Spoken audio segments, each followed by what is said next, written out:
Yo, I'm Tom, and you're watching DISENGAGE.WAV. This is a new style of video I'm trying to do. What's Disengage and what are you watching? We started as a French hardcore media, I would say. It's mostly podcasts and videos where I am introducing albums and releases that I like. There are two of us to do it. I'm with my mate Nemo, who is not here with us today, but shout out to him. So this is cool. This is a style of podcast that I like to do, but it got some limits. I can't just bring everyone to my place to record. So this is why we're doing DISENGAGE.WAV on Discord. The second one is the language barrier, which is a really a pain in the ass because when I bring people here to make interviews and make podcasts, we only speak in French. I wanted to open it to new viewers, I would say. So, what is this format? This is mostly an interview, but it's edited, so you can find the full meeting on Spotify. I will put the link in the description. Very, very important thing. I'm fucking sorry for bad English. I'm trying, I'm trying really fucking hard. Don't blame me. I'm trying. I swear I'm trying. So the first episode is with Cosmo, Vidussi from Contention. Thanks to him and thanks you for watching. You can follow Disengage on Instagram, Disengage Podcast HC. And if you like it, just let me know and we will do others. Thank you.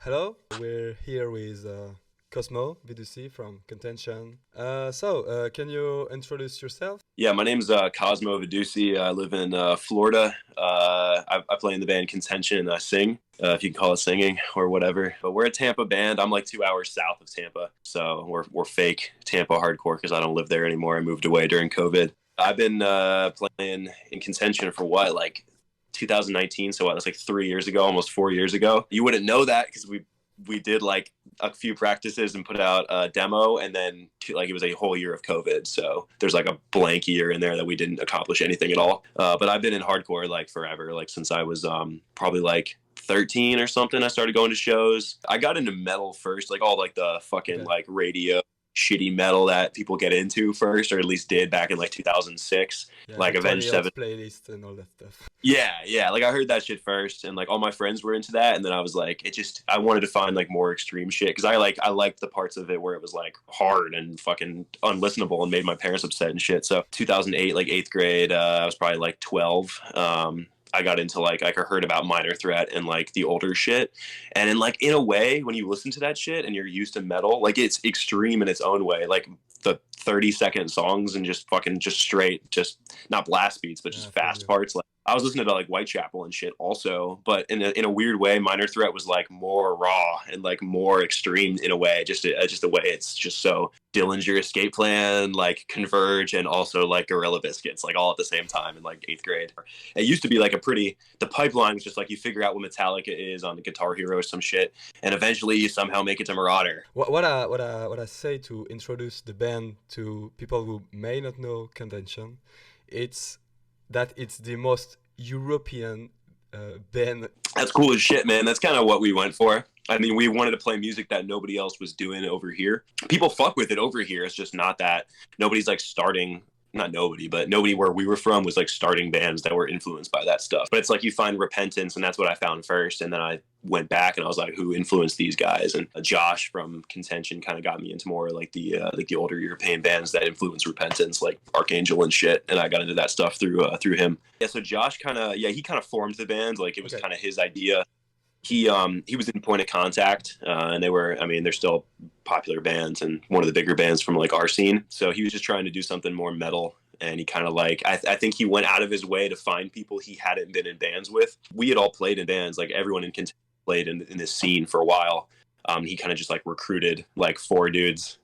Just a few people at first. Like he got Lucas, who was like I grew up with in my hometown, our drummer, and he got this guy Mitchell, who's not in Contention anymore, but he's a really good musician. And they just cranked out the demo, and then kind of got me and Bailey, the new guitarist, on board.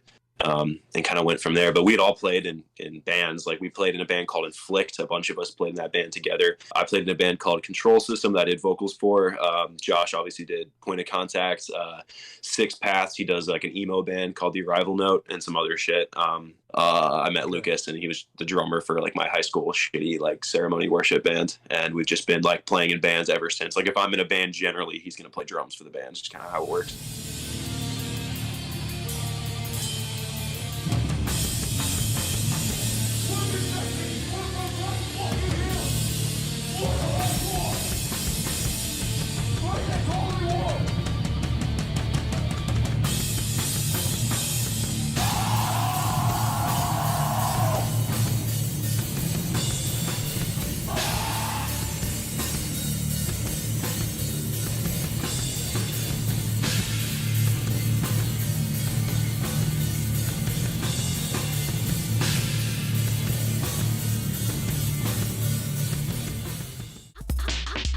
What instrument do you play? I played bass in a lot of bands. I was never really good at it. I like songwriting, but I play like bass, guitar, drums all a little bit, but not very well.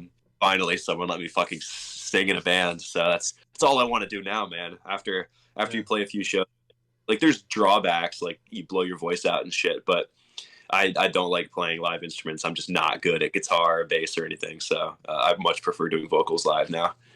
You get the question all the time, but I ask it. How you do it? Shit, man, people do ask me that a lot. Like especially like younger people or people who are like, you know, fans of Contention.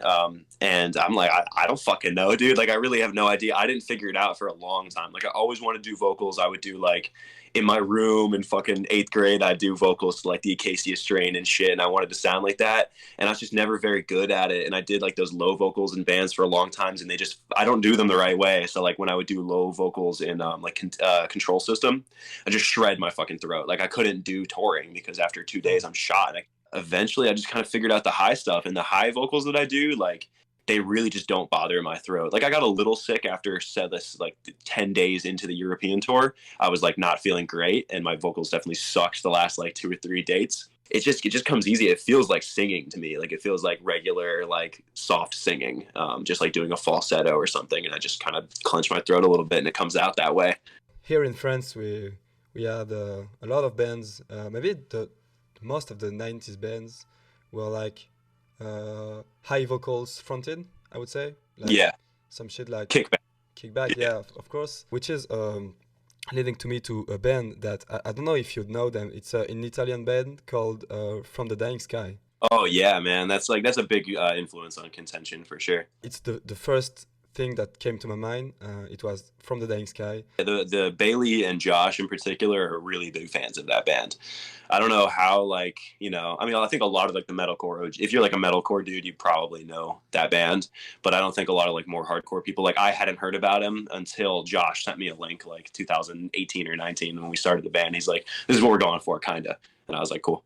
I think like a lot of people here are pretty much, and for sure in the USA, like had their eyes on the 8,000 scene.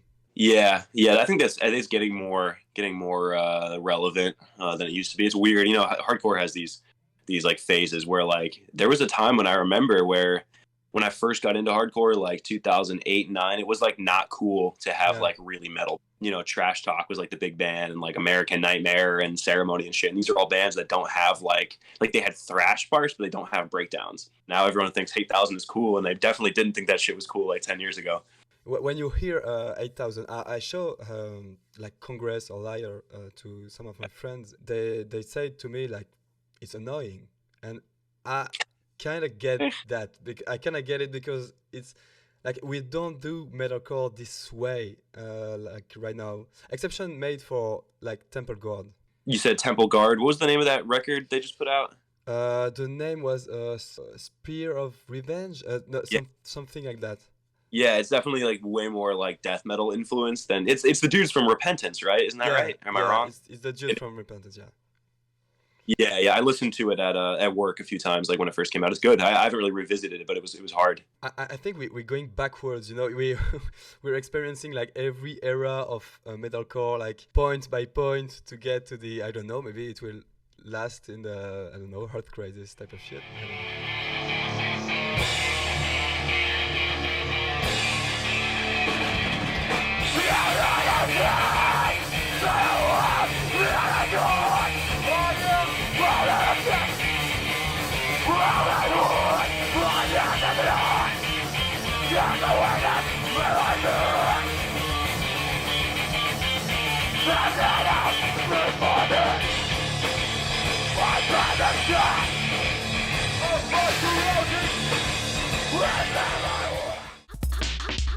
A scene which is pretty known for his edge metal music is Florida.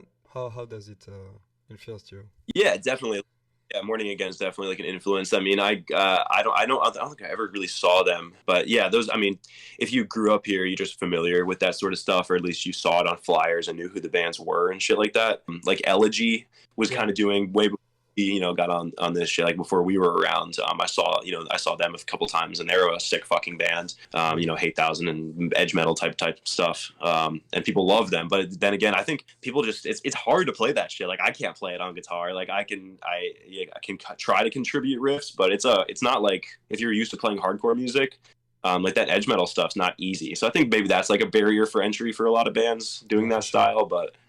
Maybe it's my European point of view, but the first FYA after COVID, I feel like it's the best videos we got here. So maybe it's the best festival right now. I don't know. It's up there, man. I mean, it's weird. Florida's always had Florida's like outlier. Like just geographically, we're really far from like a lot of the bigger scenes. Like we're really far. We're as far as you can get away from New York and California, like LA. For the most part, it's like we're all three scenes are so. I can't even think of how it would work in Europe. It's like UK versus fucking Germany. Like as far as shit. Like if for us to go to like Sound and Fury, like it's a long distance.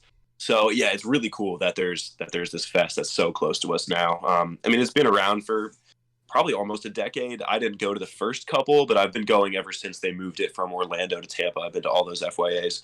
And I mean, yeah, I think people after COVID just wanted like hardcore so bad that they were like just going. It was crazy. Like we put out our record like however long before that, and we had we had our friends and people we knew who liked the music, but seeing like people from other countries and shit who came to FYA who knew the words, like it blew me away. I had no idea. Like I thought we were gonna be playing to just people standing there with their arms crossed, to be honest. And shout out to the Despised gang who was there. I know. It was awesome, man. I mean, there was so many, like, a lot of international stuff, which is awesome. Like Cruelty, that was fucking unreal.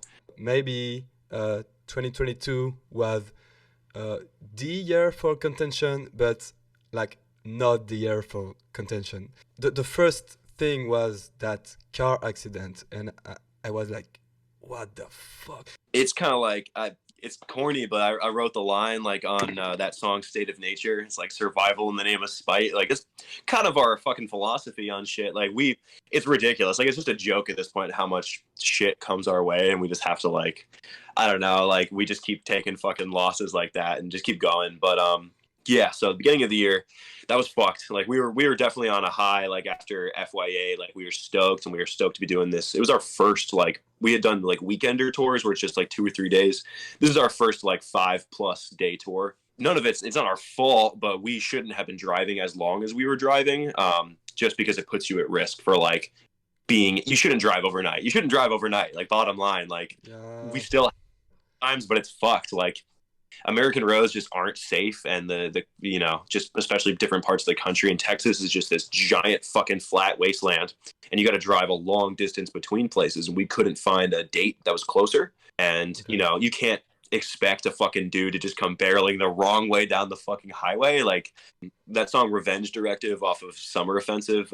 That's about that crash, but yeah, dude, fucking just drove the wrong way down the fucking highway going like almost 100 miles an hour, just hit us head on. Like just crazy shit. Like the odds of that happening. Like, he could have just swerved. He could have just, but he hit us fucking head on. So it was fucked.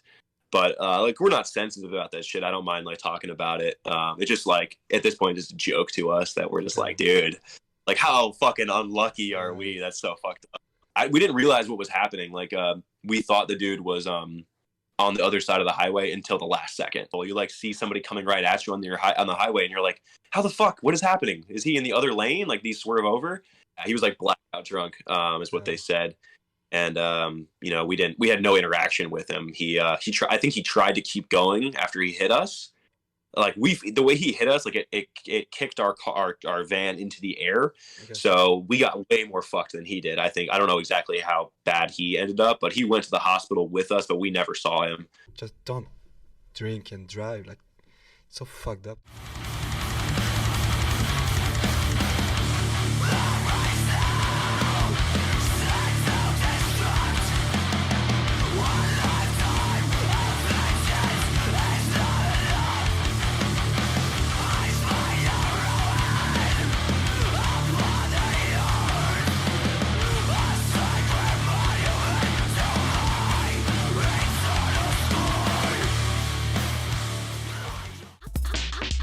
And so lately, your house was fucked up, like you said, by a hurricane. The French people, they don't know that. We don't know that kind of problems. Shit you go through like that just has an influence on like your art, no matter what. But yeah, man, like, it was a pretty fucked situation. Like, I'm the only one in the band that dealt with it because they're, like I said, they're all 2 hours north of me. So like, that's, you know. Hurricanes are fucking huge, but like, they really, when you get hit with the epicenter of it, like, that's the area that gets fucked. And it's happened a couple times before. Like, Florida's just in a really bad spot for that shit. It was supposed to go to like Tampa, and I was like, good luck, guys. I'm going south. I went like a little bit south of where I live, and I still just got fucked. My house was fine. The place where I live, my condo, was okay, but my grandmother's house was like, at this point, they're gonna have to like tear it down, I guess, is like the most recent update on that. Is it's just too fucked to like even try. Like, my place was okay, but I own like a little tiny farm, like my business, just almost leveled, like just really fucked. I'm like been working on it a lot, but it's pretty fucked. And my car was destroyed, which sucked. So, but I mean, overall, like, my place was okay. Like, my possessions, all my shit, like I was pretty lucky with that, at least. How we met was like, it was like so strange. You guys were supposed to play in Paris. There was a van situation or a train situation, I think, and we couldn't make it to Paris. So we met the day after. Your backline was at the venue, and we had to enter the venue and just pick the backline up and put it in your car while there were a reunion of some kind of enterprise or firm that was happening. It was like, okay, it's the first time we met, and it's like very strange. The planning was, it's really hard to tour Europe, like, and it's really hard to go from UK to Europe, and we knew it was going to be fucked, but we underestimated like how long that you're stuck on a ferry for. And I don't know, like, none of us had ever been to Europe, so we just had no idea how anything works. Like, we didn't really know the situation, like the best way to get from UK to mainland Europe. Like, we were just kind of gambling on it, and we bought the tickets and showed up, and they're like, nope, yeah, you guys can't come on this train. I'm like, what the fuck do you mean? They're like, well, one, you have too much stuff. Two, the trains are like, there's a strike going on, and there's a shortage, and we don't have the train that you bought tickets to. Doesn't exist today. We fucking tried to stay positive and get through it, and we missed one day, which fucking sucks, but I'm really grateful we at least got a ride into mainland Europe and were able to finish the rest of the tour. Because the rest of the tour was awesome, but I'm sure Paris probably would have been the best fucking date, and we fucked it all up. So sorry, everybody in Paris, that I fucked up your show. We made a rule the rest of tour that we wouldn't talk about Paris because we were too upset about it. We were like, nobody bring up Paris. We're not allowed to talk about it in the van. I got two last questions, like a short question you can answer in like one sentence. The first is one album we should give a listen, and the second is one cultural recommendation, like a movie or... Okay, so for the album, I'm only saying this because I put it on in the van when we were in Dresden, Germany, and nobody else in the van was like, they were all like, we've heard of this band, but we never listened to them. I'm like, what the fuck? This is the best. So I put it on, and everyone was like, holy shit, this is incredible. Like, what the fuck? Why have I never heard of this? I always wrote this off. Dead in the Dirt, The Blind Hole. Sounds nothing like Contention, but Dead in the Dirt was an awesome fucking band from Georgia. They're like a vegan straight edge band. They're like it's like grindcore. Exactly. Like, I like some like classic grind, but most part I don't like that shit. It sounds like like nails with like more grind influence, but also like more power violence influence. It's just fucking awesome. Like it's really down tuned, just dirty shit. The first time I heard that band or heard of that band, I took a car that I shouldn't have taken because I was 15 and I couldn't drive yet. I drove to Miami and I saw Dead in the Dirt and Full of Hell open for Weekend Nachos in an alleyway, and it was a life-affirming, life-changing experience. So everyone listen to Dead in the Dirt, The Blind Hole. It's a fucking crazy record.